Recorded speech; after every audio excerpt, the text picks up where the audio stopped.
February 27th, 1867. Those are all the first ladies that made it inside of our cave, everybody. Once you guys make it past those signatures, this right side does jut out just a little bit, so watch us on that passenger side, everybody. Kira's leading into it. She's like, try my shoulders. It's just taking it. It's my time to go. It's my time to go. Oh, yeah. Get like a second. I was going to say, I don't watch it. After you do that, your mom goes on.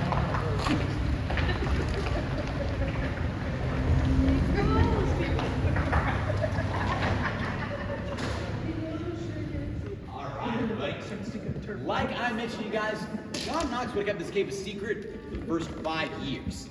And when he found this cave, in 1862, you guys, it was a little bit of unfortunate timing.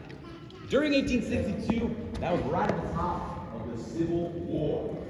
And caves, well, they were super important to the Civil War for a couple of different reasons. One we're going to talk about today is what we call saltpeter. Saltpeter is something you guys would make from fat droppings. Yes, fat. Inside all those fat droppings, they were filled with a lot of nitrates that were super specific to the Civil War. Now to get all those nitrates out, you need to take all that cave soil, all those fat droppings, and put them over the top of what we call a leaching pad. You're going to take a bucket of water just like this one, and you're going to pour over the top all those fat droppings. You're going to let that water sift through all the way to the bottom, and it's going to come out the other side, kind of a muddy slurry. You are going to take that nitrate-filled bucket and bring it over to the pot just like this one. Now, people seem to think it was real hard to get fire back then. Really, all you had to do was walk over here and flip this nice little switch, and it gives you to real easy. I'm not sure why they weren't doing that more often back then. You boil off all that water, you guys, and what you're left with is a little white crystallization that they call saltpeter. Now, saltpeter is now what we know as potassium nitrate. If you grind that real fine down to a powder, you mix that with sulfur, charcoal. Does anybody know what you guys make here? Black powder. Exactly, guys. Gunpowder and black powder. I don't need to explain this to y'all, but gunpowder was just a little important during the Civil War. If you have no gunpowder, you are not going to be winning a lot of battles. Both sides worked this out. They were compensating games this time before that saltpeter. John Knox knew this, and he decided to kill this cave for 5 years, guys. After that, those people that came down here, and we probably will get through for you guys to this very day. That's why you're looking, everybody. We've got a couple other cool parts of our history, everybody. Around 1920s Prohibition era, we ran an illegal speakeasy or a nightclub. Right where you guys are sitting right now. You're exactly on this. For 5 years, you come down here to drink, gamble, listen to music, get your dance on. It was all happening right down here inside of our cave. That sounds real enticing. This was all before we had poured out all those nice big entrances that we all drive through today. If you guys were to get down here and get a little bit of alcohol, you would do the exact same way John Knox did. Get on your hands and stomach and crawl all the way back to that 1.5 foot hole that Juno found all those years ago. That sounds like one of you guys go ahead and knock yourselves out. You might have to fly in tour guide, unfortunately. A couple decades later in the 1960s, we built this stage that I'm on right now. And we did radio shows every Saturday night, broadcasted out to the entire nation. We had people like Buck Owens, Ray Price, Sonny James, even Johnny Cash came out here and performed this radio stage a couple times. We gave those shows for years. We still have those original lighting systems. Put up on the ceiling right above y'all's heads up there. There's been up there since the early 1960s, guys. After a while, we noticed those tram tours were making a little more money than the stage shows. So after a while, we just started those cave tours. Now, like I mentioned, guys, the only natural entrance inside this cave was completely small. And when we bored out that big new exit section, it cut up that natural entrance just a little bit. But I can still mostly show it to you guys, and I'll show it to you in 1 second. Before we see that, I'm going to show you all a place that we like to call the Hall of Giants. Now, you guys have no doubt passed at least one billboard every 5 or so feet on the highway. Well, all those billboards you guys have been passing, they came from the Hall of Giants right back here, everybody. There are a couple of low sections on our way up there. We'll watch your heads if y'all need to. Up there will be a bridge. Now I'll show you guys just how big it makes you get inside of our cave. But before we do, are there any questions about this auditorium right back here? You guys, we have it here. Is there still a bathroom? Good question. So not as many as most caves. They're kind of rare around here. We only get about 50 to 20 the entire year. The one we do get is called the tricolor bat. It's no bigger than my thumb, and it actually sounds like a hey chicken nugget flying around our ceiling, you guys. They're super, super cute looking. But most of the time we'll see them every couple weeks or so, either in the auditorium or near those twilight zones, or we do spot one up today. Any questions you guys got back there? Alright, y'all. No one bad thing. We don't get these little tricolor bats that are super small, and they're actually vegetarian, so we don't got to worry about it too much. Alright, so if they're real quick, watch those little sections, everybody, and I'll see you guys that ball.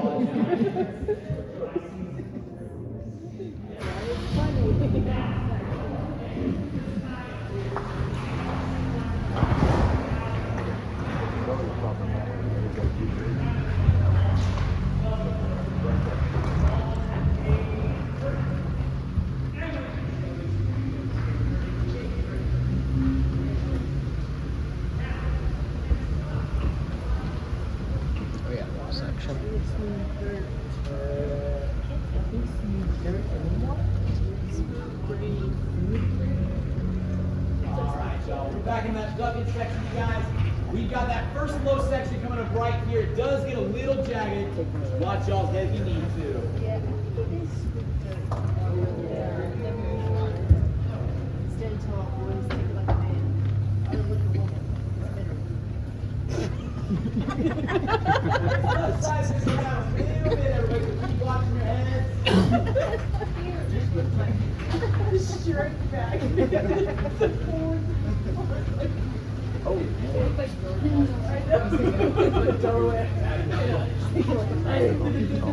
I'm going to sound like a broken record, but I promise y'all it's a little lower past that driver's side.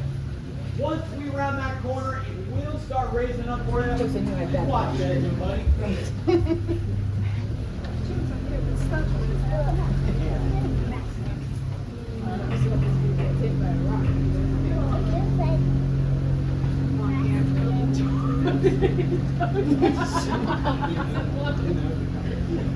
Sorry, team. Sorry, I just started leaning forward naturally. I said, jumping your Then he called me out and I had to go back to my Delaware pose. All right, everybody, look right on up there, you guys. Oh, that is the most amount of stalactites that we have inside of our cave. I love the genuine. Highest concentration y'all be seeing today.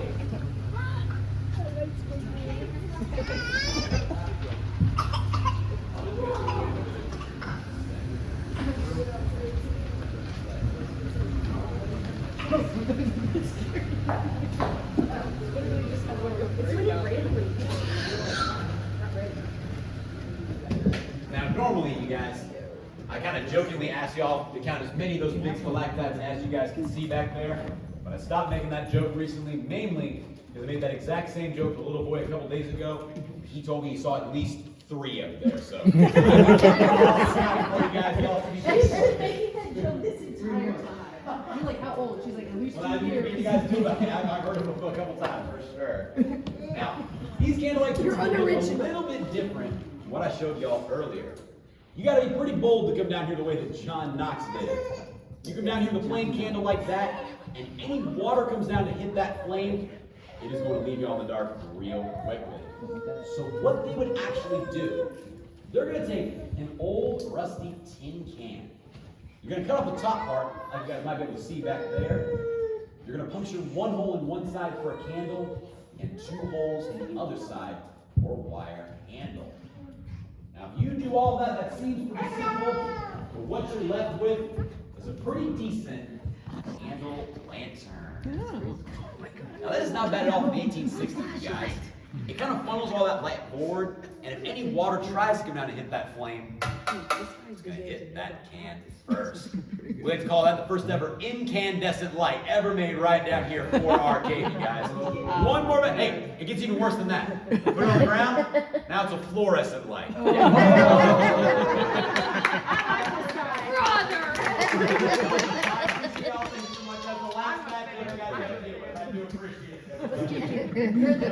a fan of everyone. They would have started by you giving John Knox a quarter, and he would have given you one of these cans and a candle right here. You would have crawled 25 feet back to that same hole that Juno found. Now, if they thought that was cool, only seeing just this little bit, you guys, I wonder what they would have said if they could have seen it the way you all see it today. These are the twins, everybody. They're about 18 feet tall each. They're the largest formations that we have inside of our cave. Now, the Hall of Giants, you guys, is actually the closest to the surface we've been that entire time. We're only about 25 feet from the top, and that's what allows that water to come through super easily and make all these formations y'all see back here. Now, get as many photos and videos as you guys want. I gotta get that back door open real quick. I promise I'm not leaving you guys down here. Give me 1 second, I'll be right back.